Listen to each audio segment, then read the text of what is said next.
আসসালামু আলাইকুম প্রিয় কৃষক ভাই ও বোনেরা, আশা করি সবাই ভালো আছেন। আপনাদের দেখাচ্ছি আছে নিনজা কপি চারা। এই চারাটি লাগানোর উপযুক্ত বয়স হয়ে গেছে অলরেডি। এই যে খুব সুন্দর চারা। আসলে চারা মূলত আপনার এই চারাগুলো রোপণ করতে হয় 25 দিন বয়সে, বীজ ফেলার থেকে 25 দিন বয়সের মধ্যে। তো এই চারাগুলো অলরেডি হয়ে গেছে। এই যে এই জমিটা, এই জমি মনে করেন যে চষে ঘুরেই আপনার বেড করে কপি রোপণ করা হবে। কিন্তু তো এই বছর লাভি বর্ষার কারণে অতিরিক্ত বর্ষা, যার জন্য ভুঁই মনে করেন যে চষা যাচ্ছে না, এই জন্য একটু লেট হয়ে যাচ্ছে। অলরেডি চারা হয়ে গেছে, খুবই একটু দুশ্চিন্তায় আছি।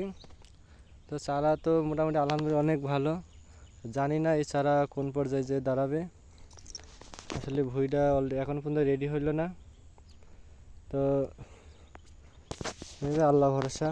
তবে চারাগুলো কিন্তু মাশাআল্লাহ অনেক সুন্দর।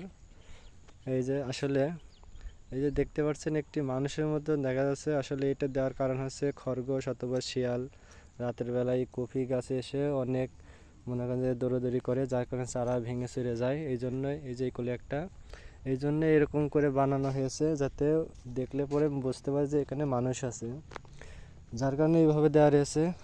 তো সবাই দোয়া করবেন যাতে অতি শীঘ্রই ভুঁই চষে বেড করে কপিগুলো লাগাতে পারি। ওই যে